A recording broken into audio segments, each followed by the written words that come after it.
नमस्ते दोस्तों, स्वागत है आपका ज्ञान गंगा सावर यूट्यूब चैनल पर। इस वीडियो में हम लेके आए हैं आपका रिजल्ट, जो अभी आपका 19 तारीख को टेस्ट नंबर 6 हुआ था, रीजनिंग टेस्ट। उस रीजनिंग टेस्ट में अपन ने 35 प्रश्न दिए थे, 35 क्वेश्चंस। उन सभी का आपने बहुत अच्छी तरह से टेस्ट दिया, आपने सबमिट किया और आपने रिजल्ट का इंतज़ार किया।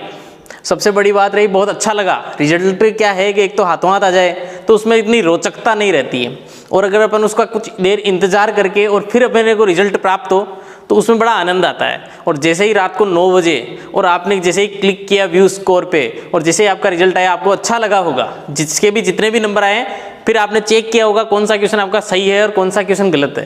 तो निश्चित रूप से उसमें कुछ ना कुछ डाउट रह गया होगा कि यार ये प्रश्न तो मेरा सही होना चाहिए था, ये प्रश्न तो मेरा गलत कैसे हुआ। तो उन सभी डाउट्स को अपन इस वीडियो में क्लियर करने के लिए ये वीडियो बना रहा हूँ मैं, ठीक है। तो आपके 1 से लेकर 35 सवाल सारे के सारे मैं आपको सोल्व करवाने वाला हूँ, ठीक है। और इस वीडियो में आपको पूरा रिजल्ट भी सुनाऊंगा। पूरा रिजल्ट का मतलब जो शुरू की टॉप रैंक्स आई हैं, उन रैंक्स के बारे में भी आपको बताऊंगा, नाम बिल्कुल बताऊंगा, जिसके जितने नंबर आए हैं, टॉप कौन आए हैं। 105 में से सबसे ज़्यादा नंबर किसके आए हैं। कुल टोटल 110 बच्चों ने टेस्ट दिया था, उनमें से। तो वो रिजल्ट मैं बताऊंगा सबसे लास्ट में। अपन पहले 1 से लेकर 35 क्वेश्चन तक सारे क्वेश्चन सोल्व करते हैं। तो ठीक है, आ जाइए मेरे साथ, जल्दी जल्दी करते हैं, क्योंकि क्वेश्चन तो आपने देख लिए, बार बार क्वेश्चन को लिखने की जरूरत नहीं है। तो पहला प्रश्न था आपका, क्या था कि पोलिटाइजेशन, ये एक शब्द था, मैंने पहले ही बता दिया है। शब्दों के अर्थ पे अपने को नहीं जाना है, न अपने को ज़्यादा मीनिंग पे ध्यान देना है, सही है कि नहीं है। तो प्रश्न था ये, बहुत सारे बच्चों ने गलत किया है। POLITICAZATION,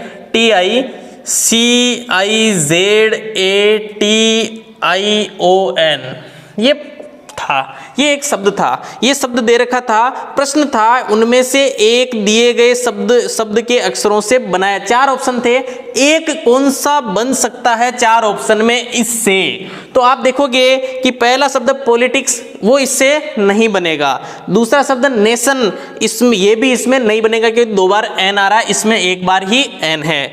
फिर आएगा लिटिगेशन, ये भी नहीं बनेगा। और आप देखोगे ACTION, ये बिल्कुल इससे बन रहा है। देखोगे आप, एन इससे TION, तो TION हो ही रहा है, और AC यहाँ C है और A ये रहा, तो इसलिए ये इससे बन गया। तो ऑप्शन इसका चौथा नंबर का ऑप्शन एक्शन बिल्कुल इसका सही आंसर होगा।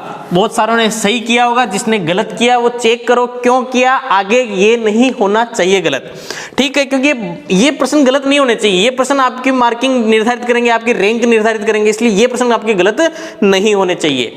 दूसरा प्रश्न है पंखुड़ी अनुपात फूल समानुपात अध्याय अनुपात क्वेश्चन मार्क। ये प्रश्न मैं लिखूंगा भी नहीं, बहुत आसान प्रश्न था, लेकिन बहुत सारों ने गलत कर दिया। इन प्रश्नों को भी आपको, आपकी IQ क्या है, आप कितना अच्छी तरह से सोच पाते हैं, आपको पूर्व ज्ञान कितना है, आपको सारी बाहर की नॉलेज कितनी है, ये सब चीजें इस पर डिपेंड करेगी इन क्वेश्चन को सही करने के लिए। तो पंखुड़ी अनुपात फूल, अरे फूल का एक भाग होता है पंखुड़ी, फूल का एक भाग होता है, बाद वाले का जो पहले वाला है वो भाग है। तो अध्याय किसका भाग है। बहुत सारों ने शीर्षक कर दिया, भाई अध्याय का भाग होता है एक शीर्षक, तो समझ में आ गई ना, शीर्षक का भाग नहीं होता अध्याय।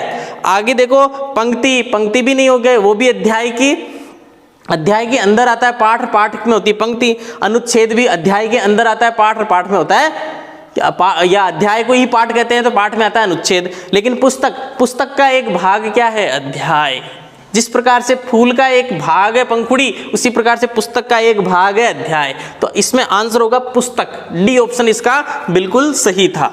तीसरा प्रश्न भी बहुत सरल था। पुरुष की जिस प्रकार से जीवनी होती है, पुरुष की क्या होती है, जीवनी, उसी प्रकार से राष्ट्र का क्या होता है, भूगोल नहीं होता, जनता नहीं होती, नेता नहीं होता। तो इतिहास इसका बिल्कुल बी ऑप्शन इसका बिल्कुल सही था, बहुत सारों का सही था ये, ठीक है। चौथा प्रश्न है, जिस प्रकार कार का संबंध पेट्रोल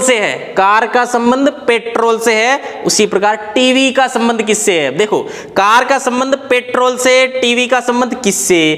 कार का संबंध पेट्रोल से ऊर्जा आती है और ऊर्जा से कार चलती है, समझ में आ गई बात। तो टीवी में ऊर्जा कौन देगा? पेट्रोल नहीं। कौन देगा इन चारों ऑप्शन में से?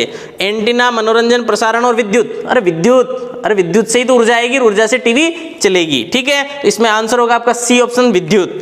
अब आपका था TOTAL अनुपात OTATL VOCAL। तो क्या होना था? देखो TOTAL आपको लग रहा होगा कि सेम ही अक्षर है, इधर उधर चेंज किए ही नहीं, आपको वर्णमाला देखने की जरूरत भी नहीं है।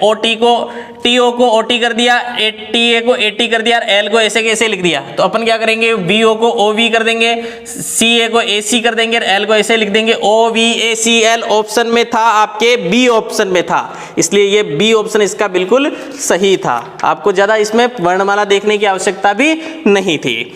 ठीक है, नेक्स्ट प्रश्न चलते हैं। छठा प्रश्न है आपका 4, ये भी अच्छा प्रश्न है। 4, 7, 12, 19 और क्वेश्चन मार्क। ये प्रश्न आपका किसी का ही गलत नहीं होना चाहिए। 4, अब इनमें क्या एक श्रृंखला है, संख्या श्रृंखला मैंने आपको बताई थी, नहीं देखी हो तो टॉपिक में जाके देखना, जरूर देखना वीडियो को।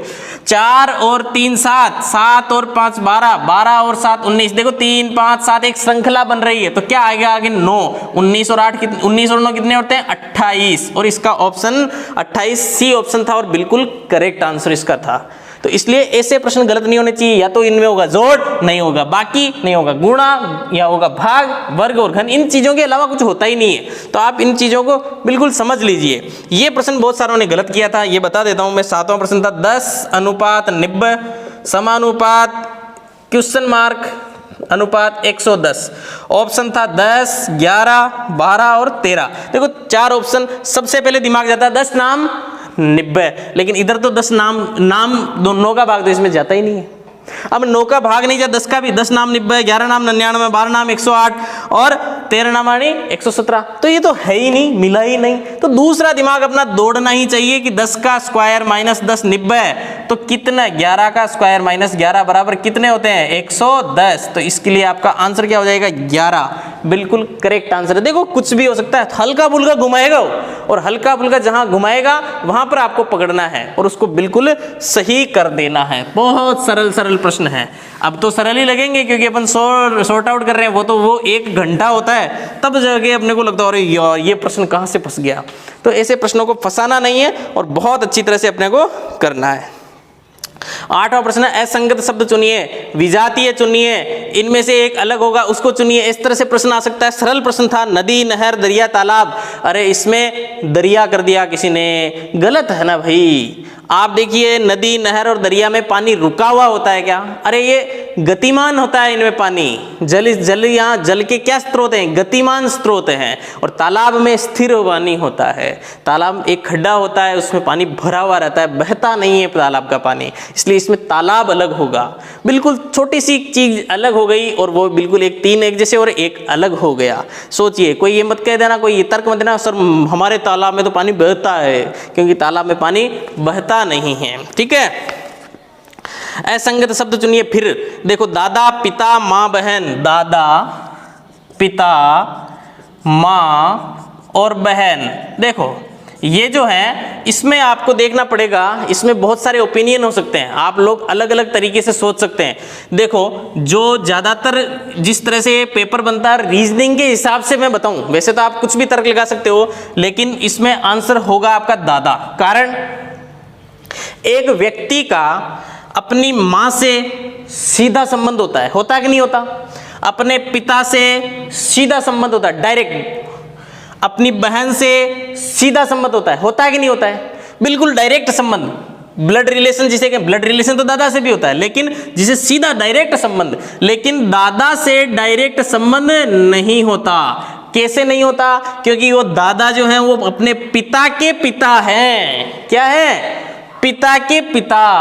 दादा अपने सीधे संबंध में नहीं आते हैं, डायरेक्ट रिलेशन इनसे नहीं होता है। अगर रीजनिंग के नजरिए से देखें तो ये बिल्कुल इसमें दादा ही होगा। बाकी आप अपने हिसाब से, आपका कुछ भी ओपिनियन हो सकता है। ये रीजनिंग है भाई, ये समुद्र है, इसके अंदर अपन जितना चाहें जितना सोच सकते हैं। लेकिन देखो वहां पर भी आपके जितने क्वेश्चन आएंगे उनमें से आप मान के चलो कि 1-2 प्रश्न तो ऐसे आएंगे जो वो जो पेपर बनाने वाला जो है ना, वो उसके ओपिनियन के अनुसार बताएगा, उसके अनुसार ही बनाएगा। उसमें आप चाहकर भी आपका आंसर बिल्कुल आप लॉजिक, उसका लॉजिक ही लगेगा, आपका लॉजिक उसमें चलेगा नहीं। 1-2 प्रश्न तो ऐसे रहेंगे ही रहेंगे, आप कुछ भी नहीं कर सकते उसमें। तो ये यहाँ पर ये मान लो कि मेरा ओपिनियन, आपका ओपिनियन दूसरा हो सकता है, आप दूसरी तरह से सोच सकते हैं। और अगर फिर भी किसी को डाउट हो तो मेरे को डायरेक्ट कमेंट करना, कि फिर उस पर भी अपन चर्चा करेंगे कि हाँ सर ये ओपिनियन भी हो सकता है। बाकी रीजनिंग के जो नजरिए से अपन देखेंगे तो इसका आंसर केवल क्या होगा, दादा ही इसका आंसर होने वाला है। ठीक है, एक और असंगत शब्द का था ढाल, कटारी, खंजर, खड़क। अरे कटारी, खंजर और खड़क तीनों तो क्या है, हथियार है कि नहीं है। हथियार मतलब काटने की चीजें हैं, और ढाल तो बचाव की चीज है। ये तो है तो हथियार ये भी, लेकिन ये बचाव की चीज है, तो ढाल अलग हो गई, इसमें कोई दिक्कत ही नहीं है। अब बात आती है 4 ए, हाँ ABD CDG EFJ और GHM। ठीक है, अब अपन को आगे वाला लाना है। देखो ABCDEFGH, तो आगे क्या होगा IJ। अब IJ ऑप्शन में है आपके, केवल एक ही ऑप्शन में है, तो वही हो जाएगा ना। P को ज्यादा निकालने की जरूरत ही नहीं है आपको, क्योंकि आपको IJ शुरू में आने ही चाहिए, और IJ आपके ऑप्शन में केवल एक में ही है। और P भी निकालना चाहो तो DEFGHIJKLMNOP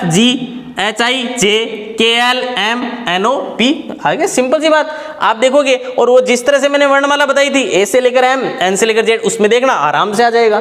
सीधी सी बात है, बहुत वैसे मौखिक सवाल है, अगर अभ्यास ज्यादा हो जाए तो आप मौखिक तरीके से भी इसको कर सकते हो। तो इसका आंसर होगा IJP, B ऑप्शन इसका बिल्कुल सही था। चलो 12वां प्रश्न है शेरू और निक्कू वाला, लंबा छोटा। स्थान क्रम जो मैं टॉपिक लेके चल रहा हूं वही है। तो शेरू जो है निक्कू से लंबी है। ये शेरू जो है किससे लंबी है भाई, निक्कू से। ये निक्कू से लंबी कर दी अपन ने। शेरू जो है निक्कू से क्या है, लंबी है। ठीक है, उसके बाद किंतु माया से छोटी है। कौन, शेरू। ये माया से छोटी हो गई कि नहीं हो गई। यदि करीना गीता से लंबी है और गीता माया से लंबी, गीता किससे लंबी है, माया से, और करीना किससे लंबी है, गीता से। देखो करीना गीता से, माया से, ये इस तरह से लंबी हो गई। तो सबसे लंबा कौन है, ऊपर जो आया वो सबसे लंबा हो जाएगा। करीना इसका बिल्कुल सही आंसर था। बहुत ने गलत किया है भाई, क्यों किया है, इसको तो आराम से जमा रहे हैं। छोटे से एक लाइन का प्रश्न था और आपने इसको भी गलत कर दिया। इतना ज्यादा हाबड़ तिबड़ मत किया करो, इतना ज्यादा परेशान मत हुआ करो, टेंशन मत लिया करो और कंफ्यूज मत हुआ करो। चलिए आगे। एक घड़ी में 8:40 बज रहे हैं, 8:40 बज रहे हैं, तो मिनट और घंटे की सुई के बीच में कोण निकालना। बहुत आसान मैंने तरीका बताया है कि सबसे पहले तो लीजिए आप वास्तविक मिनट और घंटों के स्थान पर आने वाले मिनट, 40 में से 40 जाएंगे, कितने बचेंगे, 0। गुणा किससे करेंगे, 6 से, और बाकी और 40 वास्तविक मिनट में किसका भाग देंगे, 2 का। तो क्या 6 को 0 से गुणा करोगे कितना आ जाएगा, 0, और माइनस के 20 इसका आंसर, मतलब 20 डिग्री का कोण वैसे तो, या फिर 340 डिग्री का कोण। 360 में से बाकी निकाल लेंगे ना, तो 340 ऑप्शन में नहीं है, ऑप्शन में केवल 20 डिग्री है, तो 20 डिग्री ही बिल्कुल इसका सही आंसर होगा। तो ये तो बहुत सारों ने सही किया था, क्योंकि मैंने सूत्र बता दिया और आपको सूत्र याद भी हो गया है। चलिए भाई आगे 14वां प्रश्न है, अनिल सुरेंद्र के पश्चिम में। ये बहुत अच्छा प्रश्न है। अनिल जो है, वैसे ये टॉपिक अब आएगा दिशा परीक्षण।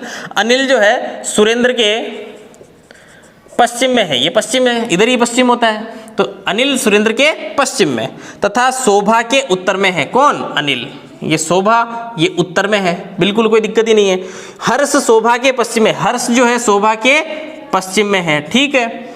और किशन के दक्षिण में है। कौन, हर्ष। ये किशन के क्या है, दक्षिण में है, ठीक है। तो हर्ष जो है सुरेंद्र से किस दिशा में है? भाई इधर तो पश्चिम होता है और इधर दक्षिण होता है, पश्चिम दक्षिण, तो दक्षिण पश्चिम हुआ कि नहीं हुआ? दक्षिण पश्चिम इसका सही आंसर होगा। तो इसका आंसर होगा आपका दक्षिण पश्चिम, कोई भी दिक्कत नहीं है। नहीं तो वापस रोक के देख लेना, वीडियो समझ में आ जाएगा। दिशा परीक्षण में और समझाऊंगा तब आएगा समझ में। ठीक है, ए एक पंक्ति में ए जो है बाएं से 13वां है। कौन सा है भाई? 13वां। और डी दाएं से क्या है? 17वां। डी, हाँ डी दाएं से 17वां है। ए इस पंक्ति में यदि ए दाएं से 11वां हो, ध्यान देना, ए बाएं से 13वां और डी दाएं से 17वां। इसी पंक्ति में यदि ए दाएं से क्या हो? 11वां हो, तो डी बाएं से कहाँ है? डी इधर से कहाँ होगा? देख लेते हैं। सबसे पहले कुल निकाल लो। 13 और 11 एक ही आ रहा ना। 13 और 11 कितने होते हैं? 24। 24 में से ए दो बार आ गया तो एक घटा दो, कुल टोटल तो कितने हुए? 23। अब 23 कुल हो गए। इधर से दाईं तरफ से डी 17वें नंबर पे है, तो इधर कितने बचे? 6 बचे कि नहीं बचे? 17 और 6 23 होते हैं ना। 6 इधर बचे, तो इधर से ये कौन सा हो जाएगा? 7वां नंबर का हुआ कि नहीं हुआ? डी, क्योंकि ये 7वां, इसको गिनेंगे ना, 6 तो इधर है और 7वां ये हो जाएगा। इधर से 17वां, इधर से 7वां। 17 और 7 24, 24 में से एक गया 23। इस तरह से ये बिल्कुल आपका 7 ऑप्शन इसका सही होगा। बाएं से डी 7वें नंबर पे होगा। चलिए आगे नेक्स्ट प्रश्न देखते हैं। इस तरह से आपको प्रश्न को सभी को, जिसने गलत किया है वो गलत को चिन्ह कर लेना, गलत क्यों किया, और उसको आगे गलत आपका होना नहीं चाहिए। ठीक है, एक औरत की ओर, देखो वो आ गया रक्त संबंध आपका। एक औरत की ओर इंगित करते हुए, ये औरत है साहब, इसकी ओर रवि ने कहा, इंगित करते हुए, इशारा करते हुए कहा कि वह मेरे दादा के इकलौते पुत्र, ये पुत्र है लेकिन क्या है? ये इकलौते पुत्र की क्या है? ये पुत्री है साहब। तो बताओ औरत का रवि से क्या संबंध है? रवि के दादा का इकलौता पुत्र, ध्यान दीजिए, रवि के दादा का इकलौता पुत्र रवि के पिता हुए के नहीं हुए? रवि के दादा का इकलौता पुत्र रवि के पिता हुए के नहीं हुए? रवि के पिता की पुत्री, रवि के पिता की पुत्री, रवि के पिता की पुत्री। अरे रवि की क्या हुई? ये बहन हुई कि नहीं हुई? रवि के पिता की पुत्री उसकी बहन ही तो होगी, और बहन हो गई तो इसमें औरत का रवि से संबंध पूछा है तो बहन हो जाएगा, और रवि का औरत से प्रश्न संबंध पूछते तो भाई हो जाता। सीधी सी बात है, यहां पर आपको समझना पड़ेगा। तो इसका आंसर होगा बहन। किसी ने भाई कर दिया था तो उसने संबंध किसका पूछा है, यहां गलती की थी, तो ये गलती आपसे नहीं होनी चाहिए। 1 अप्रैल को क्या है भाई? रविवार। क्या है? रविवार। तो 30 अप्रैल को क्या होगा? अरे भाई ये तो बहुत सरल प्रश्न था और इसको गलत कर दिया गया। क्यों कर दिया? जब 1 को जो वार होता है वही उसी महीने में 29 को होता है। 29 को भी क्या है? रविवार। ये कैलेंडर आएगा उसमें और समझाऊंगा। जब 29 को रविवार है तो 30 को क्या होगा भाई? सोमवार। इसमें कोई डाउट नहीं होना चाहिए, बिल्कुल इसका सोमवार आंसर था। ठीक है, एक सांकेतिक भाषा में क्या था? 59, 78, 13 को POSTER कहा, 72, 64, 1 को SHAME कहा, तो HATES को क्या कहेंगे? H को इसमें देख लो क्या कहा? 2, A को क्या कहा? देख लो 6, T को क्या कहा है? देख लो 8 का है, और E को क्या कहा है? 1, और S को क्या कहा है? 7। तो 26, 817 ऑप्शन में डी ऑप्शन में इसका आंसर था आपका, बिल्कुल करेक्ट था। आपको वर्णमाला में भी नहीं जाना, सीधा का सीधा आंसर था और आपने कर दिया। ठीक है, नेक्स्ट प्रश्न चलते हैं। हरि का जन्मदिन बुधवार से प्रारंभ होने वाले, हरि का जो जन्मदिन है, हरि का जन्मदिन कब है? बुधवार, मतलब 1 तारीख को, 1 दिनांक को क्या है? बुधवार। बुधवार से प्रारंभ होने वाले महीने के तीसरे गुरुवार को पड़ता है। तो 2 तारीख को क्या है? गुरुवार। ये तो समझ में आ गया, बुधवार से महीना चालू हो रहा है तो गुरुवार कब होगा? 2 तारीख को। तीसरा गुरुवार निकालना है तो दूसरा गुरुवार कब होगा? 2 और 7 9 को। 9 के बाद तीसरा गुरुवार 9 और 7 16 को। सीधी सी बात है, 16 को गुरुवार होगा तो तीसरे गुरुवार कब होगा? 16 तारीख को। तो इसका आंसर होगा 16। कोई दिक्कत नहीं होनी चाहिए। अब अगला प्रश्न आ रहा है, इसमें भी आपको कंफ्यूजन हुआ होगा। Z का मतलब बताया है 52 और ACT का मतलब बताया है 48, तो BAT का मतलब क्या होगा? बहुत आसान प्रश्न था। Z का 52 से ही गड़बड़ हो गई। Z का सर ये प्रश्न गलत तो नहीं है? अरे सर ये आधा प्रश्न तो नहीं है? अरे भाई Z का 52 आपको पता है, Z का 26 होता है। 1 से लेकर 26 तक चलते हैं तो Z सबसे लास्ट में आता है, 26 होता है ना क्रमांक, तो इसको डबल कर दिया है। इसको और देख लो, 1 को मतलब 2 हो गया और C का मतलब 6 हो गया और T का मतलब 40 हो गया। 40 और 6 46 और 2 48 हुआ कि नहीं हुआ? करेक्ट हुआ कि नहीं हुआ? तो B का मतलब 4 कर लो, डबल कर लो, और A का मतलब 2 कर लो और T का मतलब 40 कर लो। 40 और 4 44 और 2 46, इसका आंसर आ जाएगा 46। इसका बिल्कुल करेक्ट आंसर था डी ऑप्शन में। चलिए 21वां प्रश्न है, वो आपका बहुत अच्छा प्रश्न है। यदि अंग्रेजी वर्णमाला विपरीत क्रम में ना हो, मतलब सीधे क्रम में हो, A से लेकर के Z तक हो, सीधे क्रम, विपरीत क्रम में ना हो, ध्यान रखना, तो प्रारंभ से 17वां अक्षर, प्रारंभ से 17वां अक्षर क्या होगा? Q। M 13 होता है, NOPQ, NOP 14 15 16 17, Q आ गया और इसके जस्ट दाएं Q के बाद क्या आता है? R, इसलिए इसका आंसर होगा R। समझ में आ गई बात? आप अंगुलियों पे नहीं करना, आपको करना है वर्णमाला, जिस तरह से मैंने बताई है उस तरह से ही करना है। मैं तो अंगुलियों पे कर रहा हूं, मुझे याद हो गई इसलिए कर रहा हूं। ठीक है, 27वां प्रश्न है, यदि अंग्रेजी वर्णमाला विपरीत क्रम में न हो, वापस A से लेकर के Z ही हो, तो दाएं से 11वें अक्षर के बाएं 7वां अक्षर होगा आपका I। सबसे पहले दायां निकालना है, दाएं निकाल करके वापस बाएं आना है, तो क्या आंसर हो जाएगा? I।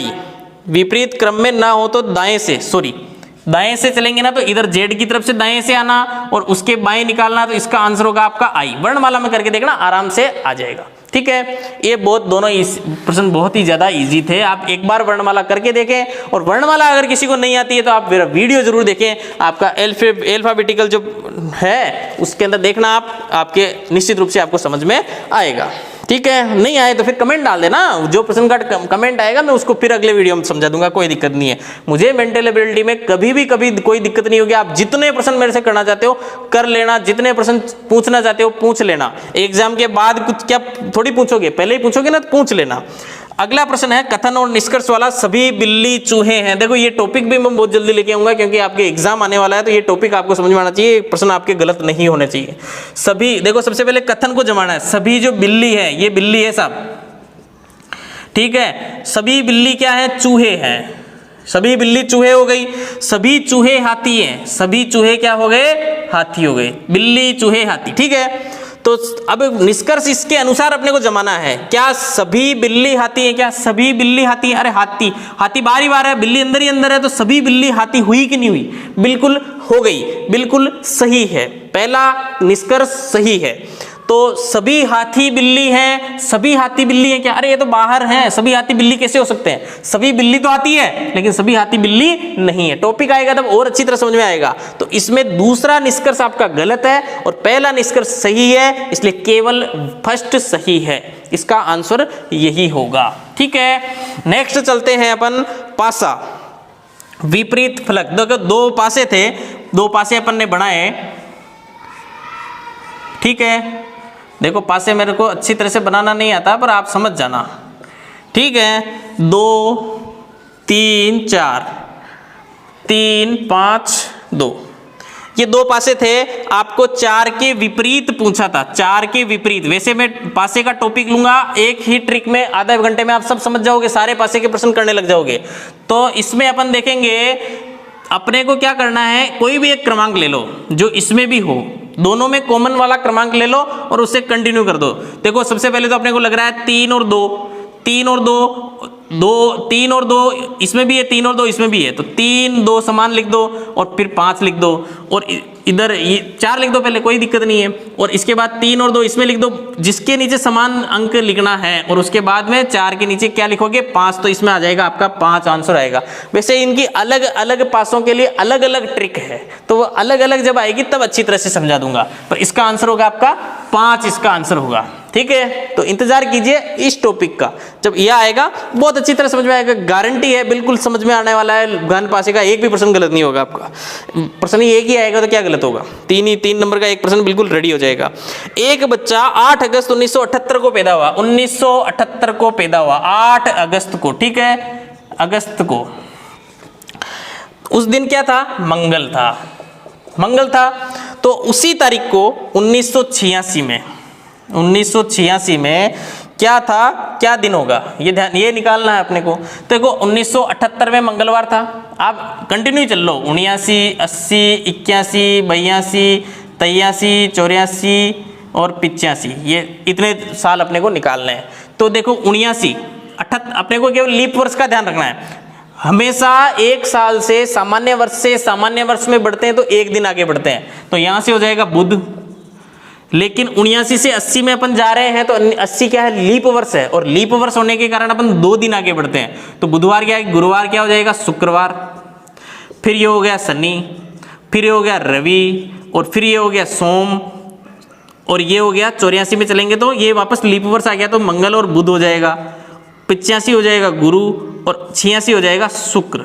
तो ये बिल्कुल आपका शुक्रवार बिल्कुल इसका करेक्ट आंसर होगा। ये वैसे इसकी ट्रिक भी आती है 7 का भाग दे करके, पर मेरे को ये बेस्ट लगता है कि आपको जब जिस विधि से परफेक्टली आ जाए कि हाँ ये प्रश्न गलत नहीं हो सकता, वही ज़्यादा ठीक रहती है। फिर भी ट्रिक भी बताऊंगा, जब कैलेंडर टॉपिक पढ़ाएंगे तो उसमें ट्रिक भी बता दूंगा। आपको ट्रिक समझ में आ जाए तो ट्रिक कर लेना, और इस तरह से हेल्दी प्रश्न या लैंग्वेज में समझ में आए, बड़ा प्रश्न समझ में आए तो आराम से कर लेना।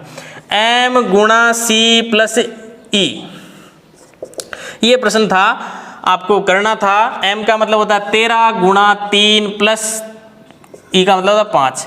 किसी ने क्या कर दिया, 5 को 3 से 5 दिया, 5 और 3 में जोड़ दिया 8, और 13 को 8 से गुणा कर दिया।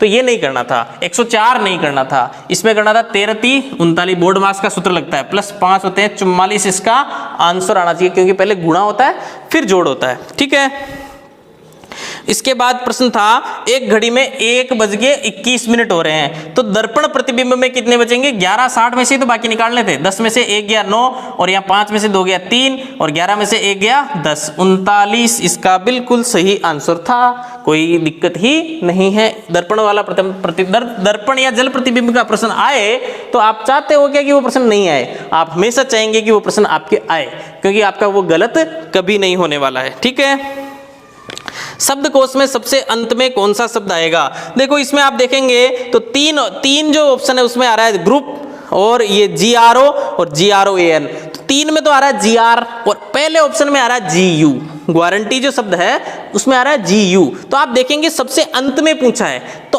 R पहले आता है या U पहले आता है, भाई R पहले आता है, तीनों ऑप्शन तो आ गए पहले, और GU जो A ऑप्शन में है गारंटी, वो क्या हो जाएगा, सबसे अंत में चला जाएगा, इसलिए इसका ऑप्शन होगा A ऑप्शन बिल्कुल सही है।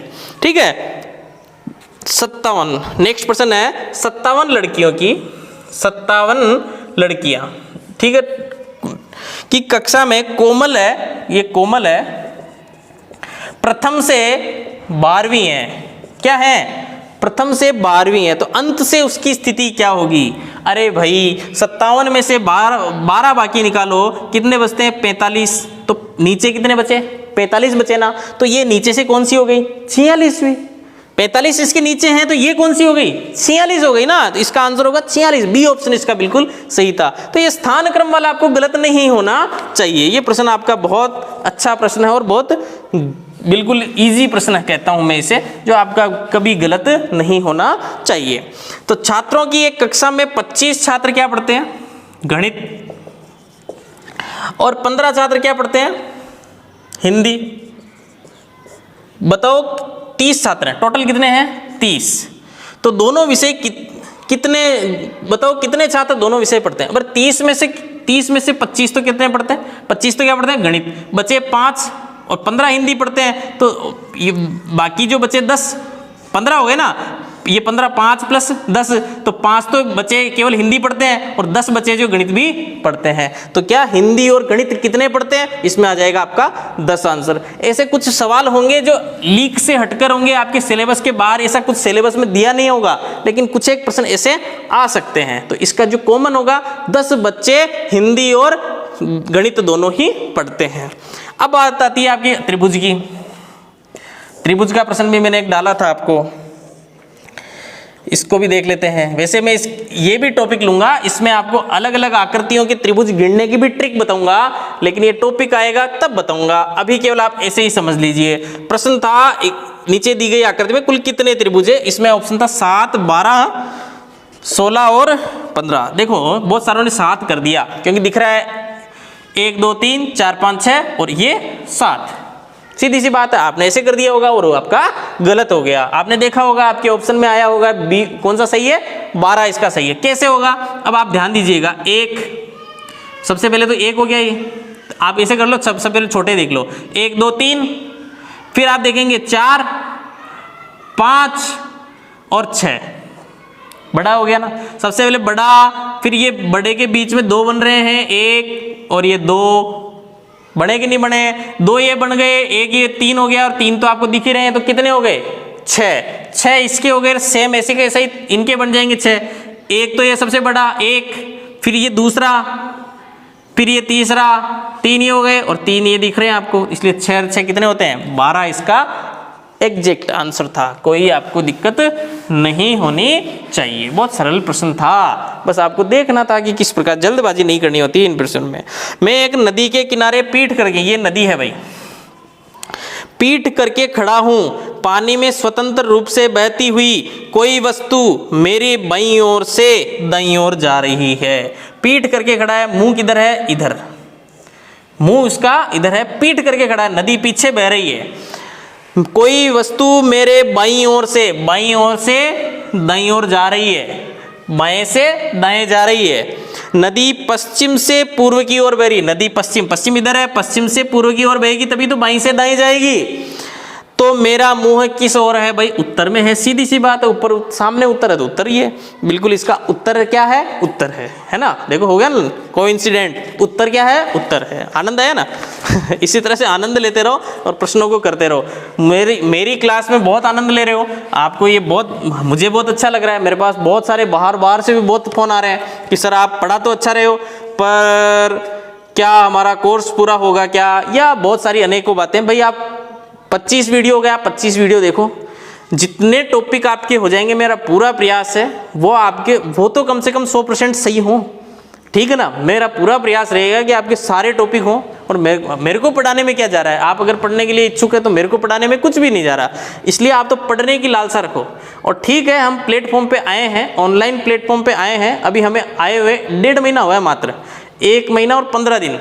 1 महीना और 15 दिन में आप लोगों ने हमारे बहुत अच्छा रिस्पॉन्स दिया है, आप लोगों को बड़ा आनंद आ रहा है, उससे भी ज़्यादा हमें आनंद आ रहा है। तो इस तरह से आनंद की अनुभूति होती हुई आप और हमारी सबकी ट्यूनिंग अच्छी चल रही है। आप देखते रहो, आप जितनी ज़्यादा इच्छुक रहोगे देखने के, उससे ज़्यादा हम पढ़ाना चाहेंगे, इसलिए आप निश्चिंत रहो। और कोई भी समस्या हो, कोई भी इस तरह से जिज्ञासा हो तो कमेंट में डाला करो, हम निश्चित रूप से उसका निदान करेंगे और आपके साथ बने रहेंगे, ठीक है। तो आपका 33वां प्रश्न था, ए और बी की आयु का योग, आयु का जोड़, ए प्लस बी की आयु का जोड़ कितना है, 60 है, ठीक है। 10 वर्ष बाद ए की आयु बी की आयु से क्या हो जाएगी, ए की तिगुनी हो जाएगी बी की आयु से। इस प्रश्न को करने का कोई ABCD वाला तरीका नहीं, कोई XY वाला नहीं, घूम जाएगा दिमाग, घुमाना नहीं है। इस क्वेश्चन को करने का एकमात्र बेस्ट तरीका बताता हूं, ऑप्शन। और ऑप्शन से करना है अपने को। सबसे पहले ऑप्शन होगा 50 और ऑप्शन होगा 10, ऑप्शन है 40 और ऑप्शन है 45। आपको पहले ऑप्शन से उठाना है। देखो सीधी सी बात है, कोई आपको ये नहीं करना, लगाना नहीं है 10 भी हो सकता है, 40 भी हो सकता है, 45, ऐसा कुछ नहीं करना। पहला ऑप्शन उठाओ, प्रश्न में रख दो, सही है तो ठीक है, नहीं है तो दूसरा ऑप्शन उठा लो, तीसरा उठा लो। सबसे बेस्ट तरीका बता रहा हूं, नहीं तो सूत्र तो खूब है और सूत्र बताऊंगा तो दिमाग घूम जाएगा, और सूत्र भी बता दूंगा जब टॉपिक आएगा, तब सूत्र भी बता दूंगा। आपको अच्छा लगे तो सूत्र भी याद कर लेना, ठीक है। तो ये प्रश्न है कि ए और बी की आयु का योग कितना है 60, तो ए की अपन 50 माने, ए की तो माननी है और बी की 10 ही माननी पड़ेगी, 50 और 10 ही तो होते हैं 60, माननी पड़ेगी ना। 50 में कितना जोड़ेंगे कि 60 आएंगे, तो 10 मानी, सीधी सी बात है। तो 10 वर्ष बाद ए की आयु बी की आयु कितनी गुनी होगी, 10 वर्ष बाद इसकी आयु कितनी हो जाएगी 60 और इसकी आयु कितनी हो जाएगी 20, तो 20 के तिगुनी हुई कि नहीं हुई, 20 या 60 हुए कि नहीं हुए, अब हो गए ना, हो गए, तो ये बिल्कुल आपका 50 सही है ना, दिक्कत कहाँ है, समझ में आई बात। अगर आप 10 को इससे करोगे तो गड़बड़ हो जाएगी, आपका तिगुनी नहीं होगी, इधर 40 करोगे तो भी तिगुनी नहीं होगी, 45 करोगे तो भी तिगुनी नहीं होगी, तीनों ऑप्शन आपके बैठेंगे नहीं, केवल 50 ही बैठेगा, इसलिए आंसर होगा आपका 50। 33वें प्रश्न का आंसर होगा 50, ए की वर्तमान आयु कितनी हो जाएगी 50 आंसर हो जाएगी। 34वां प्रश्न है, यदि दिशाओं के आधार पर पूर्व को उत्तर कहा जाए, ये देखो बहुत अच्छा प्रश्न है, पूर्व कहाँ है अपने जानते हैं यहाँ है, तो पूर्व को क्या कह रहे हैं भाई उत्तर, जो कह रहे हैं जो लिख दो, सीधी सी बात है। उत्तर को पश्चिम कहा जाए, ये उत्तर है तो इसको क्या कह दिया पश्चिम, जो प्रश्न बोल रहा है वो कर दो, अपने को दिमाग नहीं लगाना। उत्तर पश्चिम को दक्षिण पश्चिम कहे, उत्तर पश्चिम कहाँ होता है, उत्तर ये पश्चिम ये, तो उत्तर पश्चिम को क्या कहे दक्षिण पश्चिम कहे, समझ में आ गई बात। उत्तर पश्चिम दक्षिण पश्चिम, तो दक्षिण पूर्व को क्या कहेंगे, दक्षिण पूर्व को, दक्षिण ये और पूर्व ये, तो इसको क्या कहेंगे ये ध्यान देना है। तो सीधी सी बात है, आपके मेन चीज क्या है उत्तर पूर्व, ठीक है।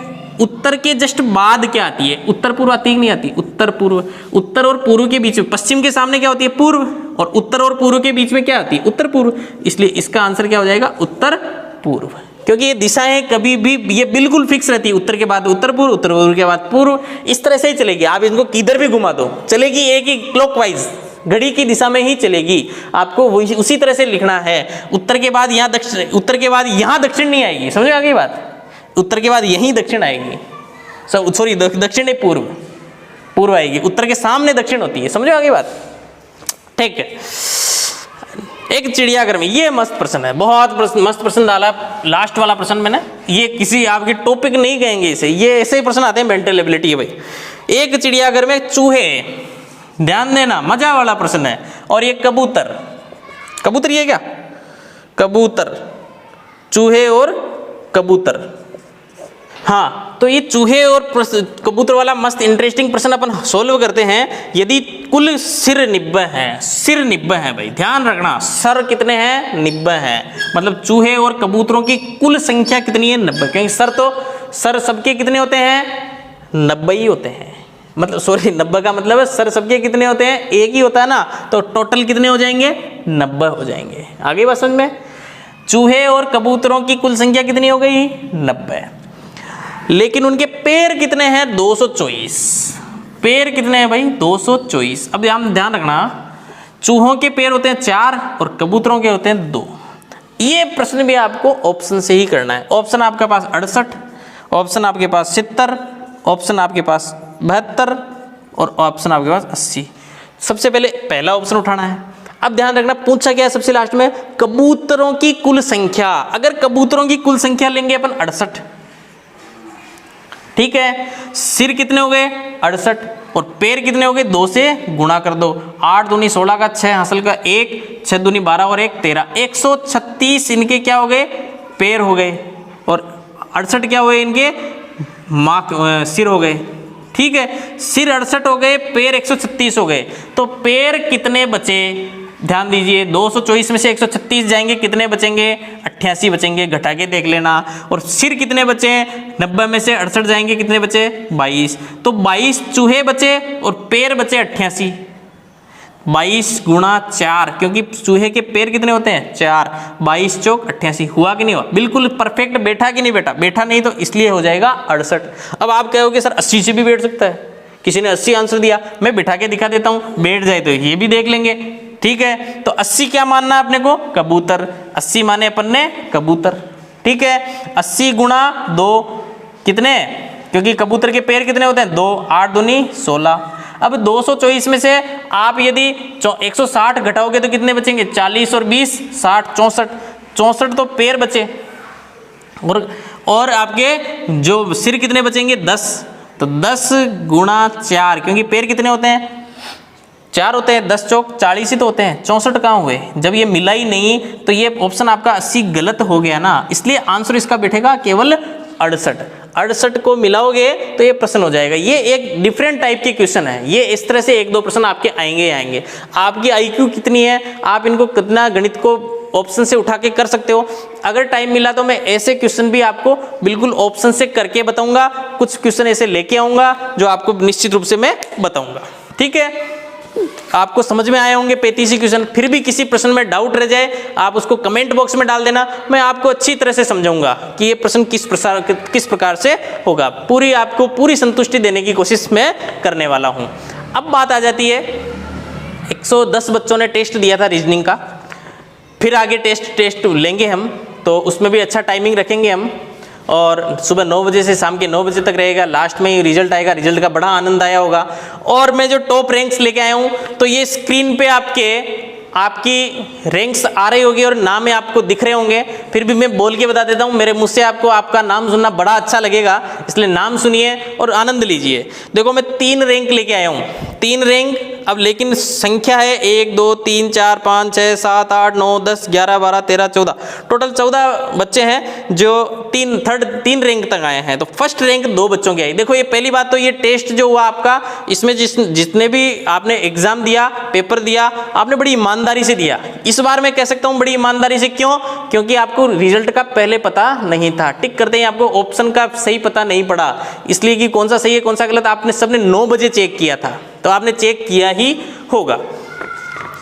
और नहीं किया हो तो कर लेना, उसी समय कर लिया करो, 1 घंटे के लिए खुलता है वो, और आप उसको चेक कर लिया करो आपके नंबर कितने आए हैं। और नेक्स्ट टेस्ट के लिए तैयार रहना, संडे को फिर टेस्ट होने वाला है। तो फर्स्ट रैंक आई है 2 जनों की, 2 नाम है। एक नाम है भंवरलाल कहार, बदनपुरा से हैं, ये BSTC संस्कृत की तैयारी कर रहे हैं। इन्होंने 105 में से 96 नंबर आए हैं, बहुत बढ़िया प्रश्न नंबर लाए हैं ये। 4 और 5 9 मतलब इनके 35 में से 32 प्रश्न सही थे, बहुत बढ़िया। और एक जगदीश कुमावत है, ये शेषपुरा से हैं, ये भी BSTC सामान्य की तैयारी कर रहे हैं, इनके भी 96 नंबर आए हैं। तो इन दोनों को बहुत बहुत बधाई हो। देखो आप बहुत अच्छी तैयारी कर रहे हैं और इस तैयारी को कंटिन्यू रखना, आपका नंबर अच्छी तरह से निश्चित रूप से आप श्योर माने। ठीक है, सेकेंड रैंक आई है 1 2 3 4 5 बच्चों की आई है। एक नंबर पे गौरव, मतलब सेकंड रैंक आई है गौरव शर्मा, PTET की तैयारी कर रहे हैं, ये मुंबई हैं, मुंबई से तैयारी कर रहे हैं और राजस्थान में पेपर देने वाले हैं PTET का। ये राजस्थान के मूल निवासी हैं और मुंबई बैठ के तैयारी कर रहे हैं। ठीक है, इनके 93 नंबर आए हैं, इनके 31% सही हैं।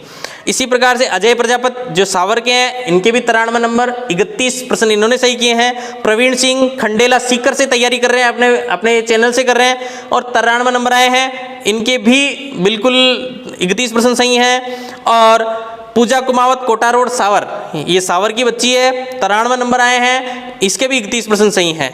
तो इस प्रकार से जो सेकेंड रैंक है। और एक और है मुकेश माड़ी, ये भी सावर से, इनके भी 93 नंबर है, 31% इनके भी सही हैं। तो ये पाँच बच्चों के सेकेंड रैंक आई है। अब थर्ड रैंक है 1 2 3 4 5 6 7 बच्चों के थर्ड रैंक आई है, उनका भी नंबर बता दो। इनके सबके 90 नंबर है, मतलब 30% सही हैं। तो ये कौन कौन है? देवराज कुमावत, आपको दिख रहा होगा, देवराज कुमावत मेवदा कला से हैं, BSTC संस्कृत की तैयारी कर रहे हैं। दिलप्यार मीणा कीड़ों को झोपड़ा से है, सामान्य की BSTC सामान्य की तैयारी कर रहे हैं। राजेश माली सूरजपोल गेट सावर से है, ये भी BSTC संस्कृत की तैयारी कर रहे हैं। स्वीटी कुमावत सावर से हैं, BSTC की तैयारी कर रहे हैं संस्कृत से। हंसराज सैनी ये BSTC सामान्य से हैं, संस्कृत की तैयारी सामान्य की तैयारी कर रहे हैं। त्रिपटा बाजार सावर से हैं, 90 नंबर इनके भी आए, 30% इन्होंने भी सही किए हैं। योगेश है खतोड़ मोहल्ले से हैं, ये BSTC सामान्य की तैयारी कर रहे हैं, 90 इनके भी नंबर आए, 30% इनके भी बिल्कुल सही हैं। और मीना जी जैन है जो नायक मोहल्ला से हैं, सावर के हैं, PTET की तैयारी कर रहे हैं, 90 नंबर इनके भी आए, मतलब इन्होंने 30% सही किए हैं। इस प्रकार से मैं रैंक बताइए, आपको स्क्रीन पे दिख रही होगी, आप अच्छी तरह से इस रैंक को देख लीजिए, मोटिवेट हो जाइए। अगले टेस्ट में आपका भी नाम स्क्रीन पे आए, आपका भी नाम मैं बोलूं, ऐसा प्रयास कीजिएगा ताकि आपको भी बड़ा आनंद आए कि हाँ मेरा नाम शरण लिया या मेरा नाम वीडियो में आया है। कोशिश कीजिए, मोटिवेट होइए। देखो बिना कंपटीशन की भावना के कंपटीशन की जो में सिलेक्शन लाया नहीं जाता, तो इसमें कंपटीशन में यदि अपने को सिलेक्शन लाना है तो फिर आपको कंपटीशन की भावना विकसित करनी पड़ेगी और एक दूसरे से बिल्कुल प्रतियोगिता रखिए कि इस बार तो मेरी फर्स्ट रैंक आके ही रहेगी। इस प्रकार की भावना रखते हुए आप अगला टेस्ट देना, बड़ा आनंद आने वाला है। आपका प्यार, आपका स्नेह हमारे साथ हमेशा ऐसे ही बरकरार रहे। बहुत जल्दी हम आपके सामने लाइव आने वाले हैं और लाइव में आप हमारे साथ पूरा दीजिएगा। आपको जो पढ़ना है आप कमेंट बॉक्स में डाला करो, हम वही चीज़ पढ़ाएंगे। आप बड़ी इंटरेस्टिंग तरीके से पढ़ाएंगे, आपको जैसे इच्छा है वैसे पढ़ाएंगे, बड़ा आनंद आएगा। आपका और हमारा साथ ऐसे ही बना रहेगा। तो और नेक्स्ट टेस्ट के लिए तैयार हो जाइए। हाँ, मेन चीज़ है, इस टेस्ट की जो PDF लिंक है, इस टेस्ट के जितने भी प्रश्न है उसकी जो राइट क्वेश्चन बिल्कुल उसकी मतलब आंसर की, वो आपके इसी वीडियो के डिस्क्रिप्शन में लिंक मिलेगा, उससे आप डाउनलोड कर लीजिएगा, आपको मिल जाएगी। इसके साथ ही आज के इस वीडियो को मैं यहीं विराम देता हूँ। नेक्स्ट आपकी क्लास में फिर मिलते हैं, तब तक के लिए बहुत बहुत धन्यवाद।